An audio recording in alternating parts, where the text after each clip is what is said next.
I'm joined now by the Governor of Maryland, Wes Moore. Thanks for joining me. Thanks, Brian. Good to see you, man. So the last time we spoke, it was kind of this theoretical discussion about maps and redistricting. Texas had not yet moved forward with their new maps to grab 5 seats from the Democrats. That's all a reality now. Those maps have passed the state legislature. They'll be signed by Greg Abbott, I'm sure, imminently. And so in terms of what you're able to do to kind of counteract this power grab by Republicans in Maryland, what would be the impetus for some move forward? I know that you said you're open to it, that you've been speaking to the legislature, but what would it take for actual, to go from hypothetical or theoretical to actually, okay, let's get moving on this? Well, I think everybody in Maryland right now is looking at what's happening around the country. And if as the country continues to move in this direction, I think that means other states, to include Maryland, will have to look to evaluate to make sure that our maps are fair as well. And honestly, the thing about it, Brian, is I actually can't stand this. And I think it's actually one of the things that people don't like about politics is the whole gerrymandering and, mid-cycle, without any new data, without any new census data, people saying, oh, let's rearrange maps. But this is what the president is forcing. And again, the thing that gets me about it is it's actually very similar to what he did in Georgia, where he calls up election officials and says, hey, find me votes. And now he's basically doing the same thing, except with redistricting. And again, this was the thing that he did in Georgia that actually got him indicted. And now he's going around calling different states and saying, hey, can you get me X new congressional districts? Can you get me Y new congressional districts? So I think it's one of the things that there's just continue to be this feeding into the thing that makes people absolutely exhausted about politics in the first place. And so I actually wish, if in an ideal world, you get Congress to actually pass legislation that actually bans gerrymandering, right? If Congress could do that, you could actually, I think, help to solve this thing where you say you cannot do mid-cycle gerrymandering of our congressional districts. However, if Congress is not going to do this, and if Congress is not going to do the right thing, then 100% all options should be on the table and will be on the table in the state of Maryland as we continue to see how this thing continues to evolve. Do you view Maryland's position as being there to neutralize if we see this kind of thing happen in Missouri, for example, or Indiana? If they move forward, does that very much in the same way that Newsom viewed his effort to neutralize what happened in Texas? Would you view Maryland's place here to be to neutralize what would happen hypothetically in Missouri or Indiana? I would look at Maryland's position as we're just looking to make sure that we have fair maps too. That if these other states are looking to have fair maps, then Maryland's going to have fair maps too. Okay. So there's no trigger mechanism or anything like that. More broadly, how do you view Maryland's Supreme Court as possibly playing into this? Would if Maryland's officials did move forward, if you did move forward with maps to kind of counteract these power grabs that are happening on the right in the national environment, how would the Supreme Court possibly serve as an impediment to these efforts? Yeah, well, it is something that the Maryland Constitution does matter in all of this, and I think it's something that the state legislature or the members of our General Assembly are going to have to align because it is something that the General Assembly has to be involved with the process. The General Assembly has to make sure that there is legal grounding and legal standing to be able to make sure that everything is above board and can happen. But I also know that that's something that they are actively talking about already. That we are in communication with them on it because we have to make sure that we don't have something where elected officials are choosing their voters. Voters have to choose the elected officials, and at the same time, in the absence of Congress saying that there is going to be no gerrymandering in mid-cycle, it means that our state is very clear that we are watching, we are observing, and all options for us to be able to respond are on the table. Okay. Moving over to a different topic, Trump had actually focused in on you this weekend, attacking you for daring say something critical of Dear Leader. And one of the things that he threatened, because you didn't heap praise onto him, as is expected by Donald Trump, is this threat that he's going to revoke funding for a bridge in your state. So first and foremost, can you talk about where that funding did come from? Because he made it sound as if he's responsible for heaping this funding onto you, and just as easily as he gave it to the state of Maryland, he can take it away. Yeah, I was actually fascinated about the level of revisionist history that we continue to see from our president. And he talks about how he gave me all of this money for the bridge. And as a reminder, that we had on March 26th, a year and a half ago, where a ship the size of 3 football fields slammed into the iconic Key Bridge in Baltimore. And it shut down 13% of our state's economy. It meant thousands of workers were laid off, and we had 6 construction workers who were fixing potholes in the middle of the night who lost their lives. And we said that very first morning that we would stop at nothing to make sure that we are both going to make sure that our workers were supported and our small businesses were supported, that we would make sure that we could bring closure and comfort to the families. And it took about 5 weeks, but we were able to bring all the bodies and return all the bodies to the families. And also that we would reopen the Francis Scott Key Bridge and clear the federal channel. And when people told us it would take 11 months, we got it cleared in 11 weeks. Really put on a case study on how to work together to be able to respond in tragedy. And it was a bipartisan group from Congress who actually passed the legislation and made it put it in statute that there was going to be 100% cost share. So a cost share between the state of Maryland and the federal government to ensure that we could speed up the process of rebuilding the Francis Scott Key Bridge. And we have honored that promise, where we have moved faster than expected, not just to clear the federal channel, but also complete the demo and start the rebuilding process. And that bill was signed by both Republicans and Democrats in Congress, and then eventually signed by President Joe Biden. Donald Trump was not involved in that. His signature is not on the statute. So a threat of being able to, quote unquote, take away funding for the Key Bridge is a very empty threat, because it's not his signature that made it happen in the first place. And so I tell the people of our state, don't be concerned about someone taking away something from you when they didn't give it to you in the first place. And that's exactly what this situation is.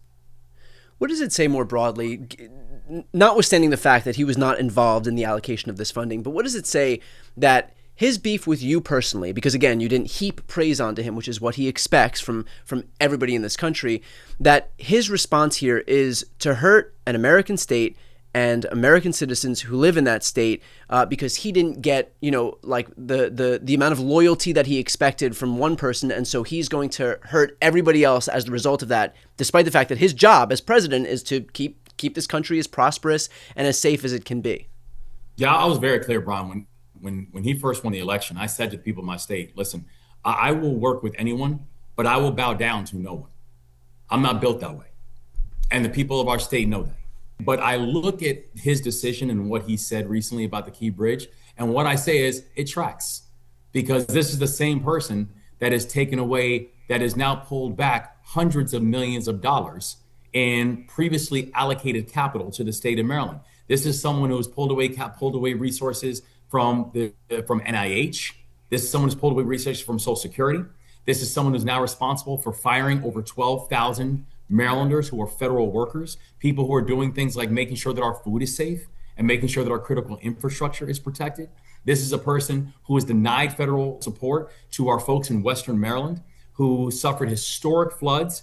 And then FEMA has, and despite the fact that we not just hit, but exceeded the benchmark on what is required in order to apply for federal relief funds, that FEMA then turned around and said that no support of Maryland is warranted. That this is a person who was decided in the middle of a press conference without speaking to anybody about it, nor to actually a Congress or a GSA that put it in place, that the FBI building was not coming to the state of Maryland. So this is a person who, these are not glancing blows at Maryland. These are direct shots that have happened ever since he has become the new president of the United States. And what's really wild about it is when you're talking about doing things like declining FEMA funds to Allegheny and Garrett County, when you're talking about things like saying, well, I'll just pull back bridge financing, which is going to most impact communities like Dundalk. Do you know what they all have in common? They all voted for the president. And now these are the communities that he is deciding to go after and leave behind because he has a personal beef. This is the level of vitriol and childishness that becomes so tiring and exhausting for people when it comes to politics. And I remember when Western Maryland had its floods, we were some of the first boots on ground. And I remember never once, even when people say those are Republican areas, I reminded them, you know what, I never once asked a single one of my soldiers when I was leading soldiers in combat, what's your political party? But it's very obvious that this is something that the pain that they want to inflict on Maryland, it is petty, it is partisan, and it is punishing. And it is deeply unfortunate because when we're seeing how this continues to show itself, seeing how hundreds of thousands of Marylanders are now about to lose their health care because of these decisions, how Marylanders are watching the price of everything go up, from their energy rates to the clothes they're buying to the food that they're eating. This is petty, it is partisan, and it is punishing. And frankly, unfortunately for this president and this administration, it's par for the course. Well, another testament to exactly that is within those threats against you. He suggested sending the military into Baltimore as well, very much in the same way that he's done in my city of Los Angeles and that he's done in D.C. And so, can I have your reaction first and foremost to the prospect of him using the U.S. military to not to be sent overseas, but to go into the streets of yet another American city? And I told them, and I was very clear that I would not authorize the usage of our National Guard being able to be deployed to any of our cities or others, because I said not only is this something that is not sustainable. I mean, the American people need to know this is a deep waste of taxpayer dollars. There's well over $1 million a day that is now being spent on having members of the National Guard go and patrol communities in a way that they are not trained for and in a way they did not sign up for. I've said that we will not authorize it because it is not scalable. You're not going to send the National Guard into all of America's major cities, especially when, frankly, a lot of the people who are patrolled and deployed now to Washington, D.C. are actually from states that have higher crime rates than have some of the highest crime rates in the country. So who's going to deploy their cities when they're actually walking around Washington, D.C.? And I told them it is unconstitutional, because this is a direct violation of the 10th Amendment, and this is deeply disrespectful to the members of the National Guard. And as someone who's actually worn the uniform and deployed overseas, I actually take my responsibility to them seriously, and I take my responsibility to their family seriously.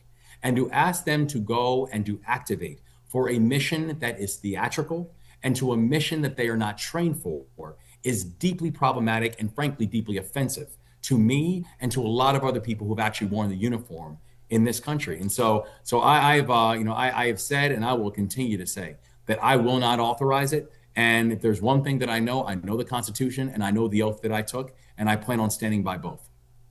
What do you make of the fact that he continuously threatens or actually follows through on these threats to deploy the military into blue cities and blue states, but refuses to do so when it comes to red states where there are cities that have, objectively higher per capita crime rates than in those blue states? I think it just goes to show how completely partisan this decision is. These decisions are not data backed. These decisions are not consistent with fact. And I say it especially when you're talking about coming into places that have actually, for example, if you look at what's happened in Maryland, Maryland's had amongst the fastest drops in violent crime anywhere in the United States over the past 2.5 years. That when I first became the governor, that Maryland saw over a 10-year period before I became the governor, how the homicide rate had nearly doubled. The non-fatal shooting rate did double. Baltimore City went 8 straight years of 300 plus homicides. In 2022, the year before I became the governor, Baltimore's averaging almost a homicide a day. Now, since our inauguration, we've had amongst the fastest drops in violent crime anywhere in the United States of America. That the last time the homicide rate was this low in Baltimore, I was not born yet. And that we've done it by working together with the mayor, with our state's attorney, with local law enforcement, with community groups, to be able to say, we know we have more work to do, but no one is watching faster drops than what we are seeing in Baltimore and what we are seeing in the state of Maryland right now. And so so my invitation, when I invited the president to come do a safety walk with us, that I guess offended him. But the reason is because he can learn something. And instead of spouting ignorance from the Oval Office, come be educated about the things that are actually working, about what it looks like when people on the ground are actually collaborating and working together on these issues, and stop making theatrical political plays that frankly just serve as distractions of the fact that your economic policies are just making life harder for every single American. Well, you say that his decision is not data backed, but it's very possible he could just fire the person who was giving him actual data and replace them with somebody who gives him the data that he actually wants, and then suddenly it's data backed. Yeah, Okay, fair. last thing, I'm going to play a clip of something that Donald Trump said today. Baltimore is a horrible, horrible deathbed. It's a deathbed. I know Governor Moore said, "Oh, he wants to take a walk with me." He meant it in a derogatory tone. I said, "No, I'm the president of the United States. Clean up your crime and I'll walk with you." But it's tremendous crime. But he was trying to be derogatory. He doesn't have what it takes. But he's trying to be derogatory. And I met him at the Army-Navy game. They said, "Oh, there's Governor Moore. He'd love to see you." He came over to me, he hugged me, shook my hand. "You were there." He said, "Sir, you're the greatest president of my lifetime." I said, "Well, it's really nice that you say that. I'd love you to say it publicly, but I don't think you can do that, so it's okay. But no, sir, you're doing a fantastic job. I want to just shake your hand. Thank you very much, Governor." That was it. And then every time I see him on television, he's knocking the hell out of me. So, but that's all right. That's called politics. So apparently you had a conversation where you privately told Donald Trump, "Sir," because it's important that you include the sir, "you're the greatest president of my lifetime." Gov, care to explain? I literally laughed out loud when I saw this. It's and I'll tell you the story. So he comes up and first he was the one who asked and requested to meet. So as he pulls up, as we're at the Army Navy game, because I'm there, and I don't miss Army Navy games, especially when they're in musty. He comes up and immediately I said, "Welcome back to Maryland, Mr. President," and he says, "You're a good-looking guy." That was the first thing that came out of his mouth. Yeah. And then I told him about how we need to make sure that this bridge gets financed, and we're on track to get it done. And he said, "We're going to help you out." And I said, "Thank you." And that was the conversation. And what he took out of that was you telling him that he's the greatest president of your lifetime. I mean, it is just, people ask, "What do you think?" And it's just difficult to have any answer besides, as I've always said, don't let things that don't matter too much matter too much.